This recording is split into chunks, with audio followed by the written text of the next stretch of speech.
So in the previous class, we started with this very interesting thing, task, okay, where we assumed that we knew the impulse response of an LTI system. We assumed that we know the impulse response of an LTI system, and we made an effort to determine its output for a, you know, input x of n. Okay, some deterministic input x of n. So what was our approach, by the way? What was our approach? So the first thing that we did here was we represented the x of n in terms of scaled and shifted impulses.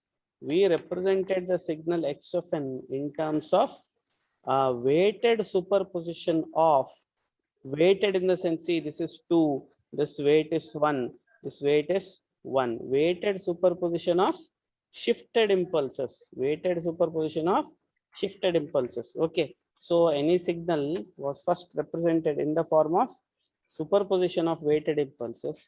Then afterwards, since we knew the impulse response, and since we assumed that the system is linear and time invariant, if the response to a delta n was already known, response to 2 delta n shall be delta n, the response, impulse response, multiplied by 2 because of linearity, treating this as a scaling factor. Okay, then afterwards we applied time invariance also, where input, okay, when you knew the output due to delta n, then output due to delta n minus 1 was uh, you know extracted by treating the x of n also, by shifting x of n also by 1 unit to the right side, 1 unit to the left side. Okay, by taking the time invariance, then all the values were summed together. Okay, so this summing is also a part of superposition theorem, which actually describes the linearity property. So linearity and time invariance assumption led us to the output, right? So here was the how the output looked like. Okay, so what we did, we got all the individual, see, input shifted by 1 unit, our impulse response also shifted by 1 unit, input scaled, our impulse response also scaled, input shifted to the right side, our impulse response was also shifted to the right side. Then input being sum of the impulses, input being the sum of the impulses, output was also sum of the individual outputs due to individual inputs. So that is how we could get this particular, collective answer. Okay, that was the process. Okay, now let us see, um, is it in line with what textbook has to say. Okay, so what was the approach? So the approach is called consider a signal x of n and impulse response delta n. What we did here was, so as per the shifting property of delta n, if at all you multiply x of n with delta n, it would give me the value at x of 0. If I multiply x of n with delta n minus 2, it would give me value at 2, right? So keeping that thing in mind, the shifting property, what we did was this entire x of n, right? That's what we did, right? X of n equal to what we did? 1 into delta n plus 1, 2 into delta n plus 1 into delta n minus 1, right? This was something we did, right? So similarly, that means the impulse at 0 carried the value of x at 0, the impulse at minus 1 carried the value of x at minus 1, the impulse at plus 1 carried the value of x at 1. Similarly, okay, did you get this thing? So what we did there was, we could represent x of n in terms of weighted sum of time shifted impulses. Okay, so we could express x of n in terms of weighted sum of time shifted impulses. That was the first step. And then what we did was, then we went ahead and we started finding the individual outputs. Okay, outputs due to each of these impulses shifted and scaled. And since it was linear, the scaling factors, right? Now you can see what are our values, 1, 2, and 1. Okay, And then once we represented them in terms of shifted and scaled impulses, they become the scaling factors A1, A2, and A3. Okay, just as in the derivation of our LTI thing. And they could be taken outside, right? What is the deal with linearity? A1 x1 of n gives you A1 y1 of n. So this here was the y1 of n. The weighted sum, this is my y of n. The weighing factor at the input now simply came outside the bracket. Okay, and you got this particular x now turned out to be the scaling factor. And then afterwards, by using the linearity, input shifted by a factor, my output was also, impulse response was also shifted by the same factor. Okay, so by going on this particular path, we finally ended up getting this particular expression. So what did we do there, by the way? We found out individual impulse responses h of n. When the impulse got shifted to the left, we shifted it to the left side. When impulse was shifted to the right, we shifted it to the right side. When impulse was scaled by factor 1, we multiplied impulse response also by factor 1. When input was scaled by factor 3, our impulse response was also scaled by factor 3. Then afterwards, what we did? We added all of them, right? We added all three impulses. So the summation mark indicates that. The summation mark indicates that. So whatever procedure we did there will be expressed mathematically with this particular expression, So let us read this. The output of an LTI system is given by weighted sum of time shifted impulse responses. So each of these were impulse responses, but they were weighted sum of time shifted impulses. Okay, they are direct consequence of expressing the input as weighted sum of time shifted impulses. And this entire thing, by the way, the whole process, this particular thing, what we did just now, is called as convolution, and it is represented by this particular star. When I say x of n convolved with h of n, convolution sum, the star is called as convolution sum. And the whole procedure we did is represented mathematically with this particular expression. Okay, with this particular expression. Okay, so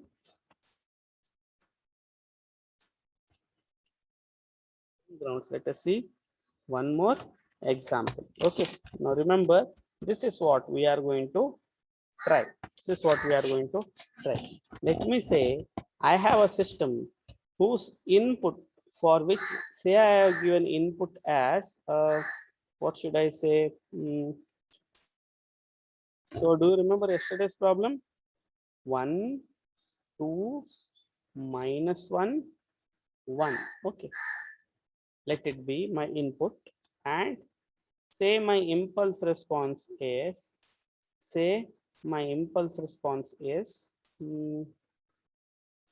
what shall I take?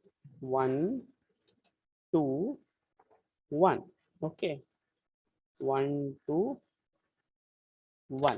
Okay, now to make the things little interesting, what shall I do is wait a second. No, let it be like this. Okay, let me have an arrow here. Okay, let us do this assumption. Okay, let us do this assumption. Let me have the arrow here. So now let us see this. Let us not do this thing graphically. Now let us try to understand how these things work. Now tell me, this is 1, right? Let them understand, let them treat individually. Now somebody, I want this thing to be interactive. Now somebody tell me, this first signal here, the first value here, 1, what does it look like, by the way? Don't you think this is an impulse? Now will somebody tell me, Yes, sir.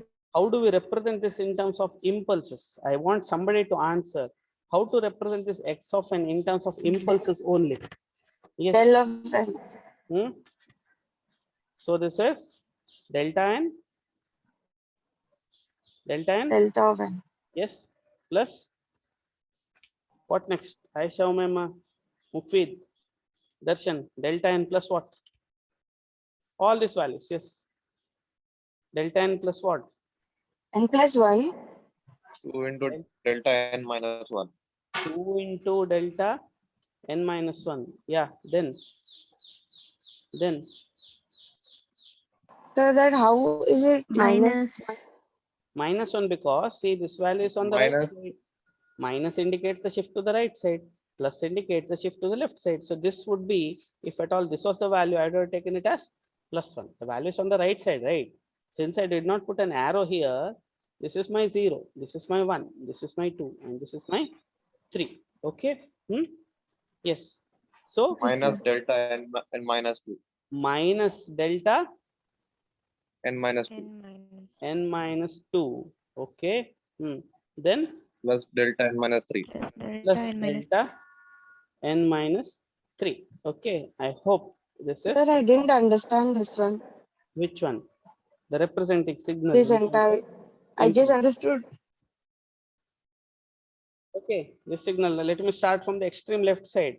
So delta n plus 3, delta n plus 3 plus not plus minus delta n plus 2 plus 2 plus delta n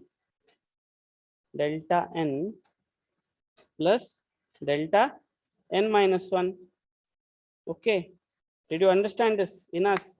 Is it clear now? How do we represent? In place of a Yes, 1 sir, here, in place of 1, if at all I had a 2, what would have happened? In place of 1, say I had a 2, what change would have happened here? Tell me somebody.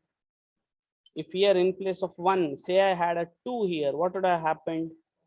Sir, it would have been 2 delta n minus 2 delta n minus. Where? 2 delta n minus 1. In the last. 2 delta n minus 1. Okay. It would have been 2 into delta n minus 1. Okay. So are we clear here now? How a signal is represented in terms of shifted and scaled Yes, sir. impulses? Okay.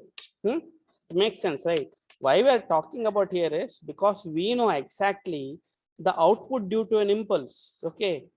We know exactly output due to an impulse. So when we know output due to an impulse, output due to a shifted impulse should be the same response, shifted. Output due to a scaled impulse should be the same response, scaled. Okay. That is the logic that we are going to use. Okay. Now let us go back. Now let us go back and try one more numerical example. Let us see if at all we have any here. So the same numerical. Now let us try to do it on a white thing only here. Wait a second. So now let us take one more example. I hope now you can visualize this thing in mind. Okay. Now let us say I have an impulse response, which is something like. Sir, the screen went blank. Is it? The screen went blank. Okay. Yes. Now let us say I have h of n equal to 1, 2, minus 1. H of n equal to 1, 2, minus 1. And x of n is equal to, what shall I take? 1, 2, 3, 4. Okay. Let us take it a simple number. Okay. So now let us try to convolve this. Y of n equal to x of n convolved with h of n. See the convolution, that star thing is a notation. Okay, the symbol, the process is what we just did. Okay, shifting and scaling. Okay. Now let us give it a try. Okay, so no arrows here. I have removed all the arrows just to avoid any confusion. Okay, no arrows. Now tell me the first signal only. Now we know, right? What is this particular thing? Now this thing is delta n. Yeah, quickly, somebody. Plus, what is this? 2 delta n minus 1. 2 delta n minus 1. Okay, 2 delta n minus 1 plus 3 3 delta delta n minus 2 3. Okay, now plus 4 delta n minus only. 3. First input is delta, impulse. The first input is impulse. So what will be the output due to the first input? What will be due to the output due to the first impulse? If input is an impulse, output will be impulse response, right? Okay, that's what impulse response means, right? Output due to an impulse is an impulse response. So due to output due to this delta n, I will call it as, let me not draw it, let me simply write the number here. Okay. So I will write here 1, 2, -1. Let me put an arrow here on top just for my reference. Okay. See, input is an output, input is an impulse, output is impulse response. Okay. Okay, fine.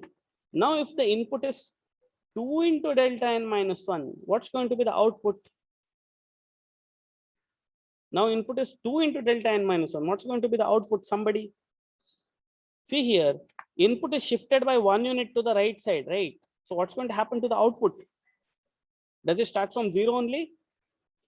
Input is an impulse. Output is also, output is going to be impulse response. Input is shifted by factor -1. That means 1 bit to the 1 location to the right side. What's going to happen to the output? Where does the output start from? This is my 0. Where does the output start from? In us. Ihab. Naneshwar. Somebody. Now I'm talking about the second thing here. This number, it's an impulse shifted by factor 1. What's going to be its output? What's going to be the output? Output is going to be the impulse response only, but shifted to the right side by 1 location. So it is going to be starting not from here. Here I will get a 0 only. From here it will start. And second thing is, it is going to be scaled by factor 2. So what do I have? 2 into 1, 2, 2 into 2, 4, 2 into -1, -2. Okay. Now the third one. Now the third one. This one. Now this one. What is this? 3 into delta n minus 2. What's going to be the output? Somebody. Where does it start from? Where does it start On from? left side. Does it start here? No. Right? Does it start here? No. An impulse at input, an impulse starts the output from 0. Now, since you shifted the impulse by 2 units, your output is also going to start from 2 onwards. And what will be the output here, by the way? Will somebody tell me? See the scaling factor here, 3. What's going to be the output? 3. -3. 3. 3, Minus 3, 6. 3, 6 minus 3. 3, 6, and 6 minus -3. Okay, cool. Okay. Now the last one, somebody tell me. Now the last one, somebody tell me. 4 into delta n minus 3. Yeah. What do we get here? What do we get here? Initially zeros, right? 0 at 0, 0 at 1 also, 0 at 2 also, right? Because Zero. input itself is delayed, right? 3 Yes, sir. units. Output is also going to be delayed. Yeah. What will be the first number? 2 is going to be 4.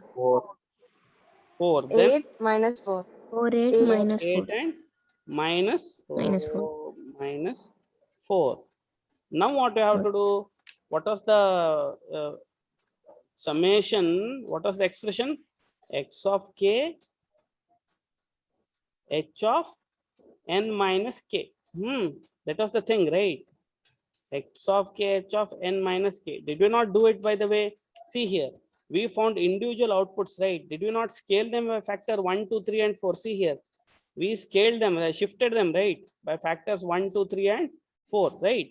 K equal to 0, k equal to 1, k equal to 2, k equal to 3. Then we scaled it also, right? This one is scaled by factor 1, second one is scaled by factor 2, this one by factor 3, this one by factor 4. Now what we will do? We will add all of them.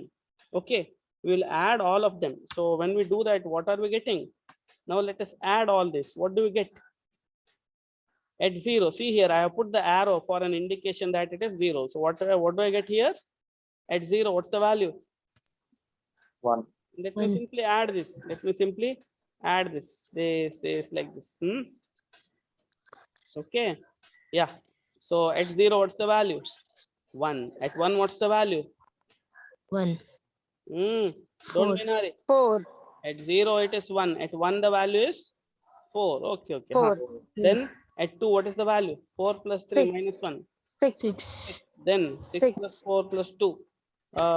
8. 8. Then 8. afterwards, poor handwriting. 8 minus 3. 5. 5. Then afterwards, 5. Minus 4. minus 4. Minus 4. Minus 4. Okay. Minus 4. See, there it was. So what did I do here? Instead of drawing the graphs and all, now we have done it in terms of, just by writing. Okay, this is cool, I think. Okay, this is a better method. Now, did you understand the method? This is the notation. This expression here, this is the method. Scaling by factor. See, we scaled by factor 1, 2, 3, and 4. Then we shifted them by factors. Then we added. So that is convolution. Okay. So understood, right? Shall we continue? Okay. So now, Yes, sir. actually, it is not that difficult, but the thing is, I do not want you all to be mugging up things. Okay. Later, the formula. Okay. So now let me take you to the slide and check if there are any better methods of doing so. Wait a second. Okay. Yeah. So are there any better methods of doing this? Here. Actually, for this particular thing, we can also, this is the method that we did just now. Okay. So what are the inputs, by the way? 2, 1, 1 minus 1 and 1 to 1, right? Here there was an arrow. There are two ways to do it, quick methods without any understanding, mathematically, mechanically. Okay. First method is like this. Okay. So what did we do? We took 2, 1 to 1, right? We took 2, 1 to 1. 2, 1, 1 minus 1. This is yesterday's problem. Okay. Okay. So first what